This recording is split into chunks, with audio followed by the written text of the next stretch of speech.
Rex's body jerked violently on the cold steel table, his powerful frame reduced to trembling weakness. Officer Luke Carter clutched his K-9 partner's paw as the vet raised the syringe, seconds away from ending the life of the most fearless German shepherd on the force. But then something impossible happened. Rex suddenly wrapped his trembling paws around Luke's shoulders, pulling him into a desperate, heartbreaking hug, tears streaming down the dog's face as he refused to let go. The room fell silent. The vet froze, syringe in hand. And then, just before the injection, the doctor's eyes widened in disbelief. "Wait," she whispered, lowering the needle. "Stop everything." What happened next shocked everyone in that room. Luke had faced armed standoffs and burning buildings, but nothing prepared him for the phone call that shattered his world. Dr. Hayes' voice was gentle but devastating. "Officer Carter, you need to come now. It's Rex." He took a sudden turn during the night. Rex wasn't just his K-9 partner. He was family, brother, guardian, the only soul who had walked beside him through every dark moment of his career. When Luke burst through the clinic doors, two officers waited in the hallway, their eyes red, stepping aside without speaking. That silence said everything. There, lying on a soft blanket, was Rex, once strong and unstoppable, now barely able to lift his head. His chest rose shallowly, his fur dull, his eyes clouded with exhaustion. But when he saw Luke, something flickered. Recognition. Love. Loyalty. "Hey, boy," Luke whispered, voice breaking. Rex weakly lifted his paw, trying to reach him. Dr. Hayes placed a gentle hand on Luke's shoulder. "His organ functions dropped significantly overnight. We don't know how much time he has left." But this wasn't a slow decline. It was rapid, almost as if his body was fighting something they couldn't see. Luke had always prided himself on being composed, but watching Rex's weakening chest, that composure shattered like glass. He pulled Rex's head into his chest. "Come here, boy. Let me hold you." Rex used the last of his strength to shift toward Luke, nuzzling his face against his officer's shoulder.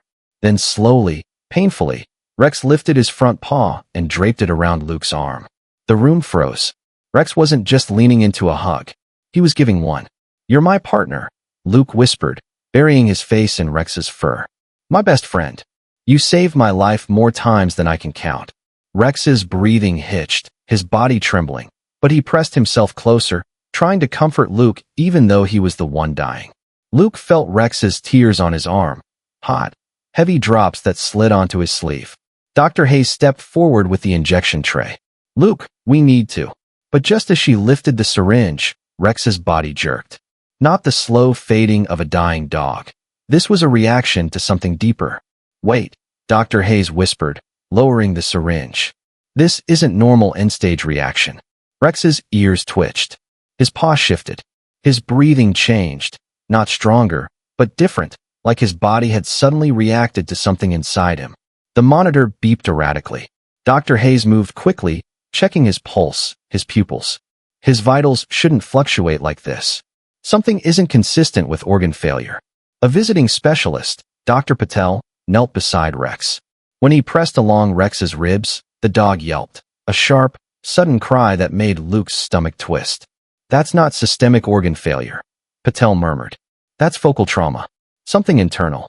Within minutes, the X-ray revealed the impossible. A small metallic shape lodged deep between Rex's ribs, dangerously close to vital organs. "That is a foreign object," Dr. Patel said, zooming in. "Metallic, sharp, and it's been moving inside him. Every breath probably shifted it." Luke felt the world tilt. So he's been fighting this alone? A dog like Rex wouldn't show pain until he couldn't hide it anymore, Dr. Hayes whispered. Suddenly, a memory hit Luke like a physical blow. 2 weeks earlier, a rainy night, a kidnapped child, an abandoned factory. A masked man had swung a metal pipe at Luke.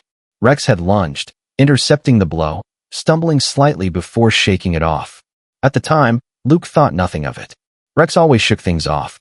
"There was an incident during a rescue," Luke said, his voice shaking. "Someone attacked us with a metal pipe. Rex took the hit instead of me." Dr. Patel's eyes widened. A fragment could have broken off upon impact, lodged itself inside him without leaving an obvious external wound. Luke ran a trembling hand over Rex's side. He kept working. He tracked the kid. He took down the suspect. He never showed pain. Not once. Rex hadn't been saying goodbye earlier. He had been asking for help. The clinic transformed into a battlefield. Rex was rushed into surgery as alarms sounded and machines beeped frantically. Luke paced the waiting room, stopping only to stare at the red surgery light. Then Dr. Hayes burst through the doors, mask pulled down, eyes wide. His heart just dropped. We're working on him now. Dropped? What does that mean? He flatlined for a moment. But Dr. Patel is performing manual stimulation. Minutes later, Dr. Patel emerged, sweat dotting his forehead. We got him back. His heartbeat returned. When we stimulated his heart, he responded stronger than expected. The doors swung shut again. The battle wasn't over, but Rex had pushed back. Hours crawled by. Luke sat rigidly, eyes locked on the surgery doors. Finally, Dr. Patel emerged. He made it through the procedure. We removed the metal fragment. In the recovery room, Rex lay bandaged, hooked to IVs, his chest rising and falling in shallow but rhythmic breaths. Luke knelt beside him, tears falling freely. Hey, buddy. I'm here. I told you I wasn't going anywhere. Sometime near dawn, Rex's ear twitched. Then his eyelids fluttered.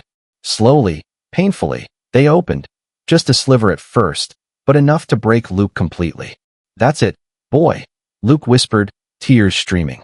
You're okay. You made it. Rex blinked sluggishly, then found Luke's face. Recognition flickered, soft but unmistakable. The faint wag of his tail under the blanket said everything. Later, Dr. Patel returned with a sealed evidence bag containing the object they'd removed, a jagged metallic shard the size of a bullet fragment. This isn't random, Patel said quietly. We examined it closely. It's from a projectile. A bullet fragment. Luke's pulse quickened. But there were no gunshots during that call. Then the injury happened earlier, possibly without you realizing. A chill crawled up Luke's spine. Rex had been shot and kept it hidden, working, saving people. The bullet had been meant for Luke, and Rex had taken it without anyone knowing. 2 days later, Luke walked out of the clinic with Rex beside him, not carried, but walking on his own paws. Slowly, carefully, but walking. Officers gathered outside broke into applause. Rex paused, tail wagging gently at the familiar faces. He looked like a warrior returning from battle, scarred, exhausted, but unbroken. At home, Rex settled into his favorite spot near the couch. Luke sat beside him, stroking his fur. You saved me, he said softly. But I'm not letting this go. Whoever did this, they're going to answer for it. Rex's tail thumped once, weak but certain.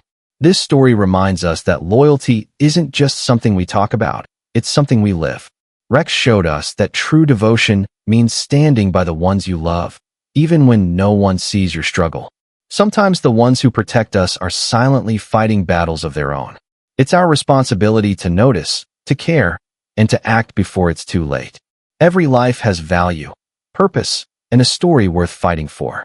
And above all, love, loyalty, and courage can change everything, even in the darkest moments. Rex didn't just survive the impossible. He proved that heroes come in all forms, and sometimes the greatest acts of courage happen in silence, with no one watching except the heart that refuses to give up.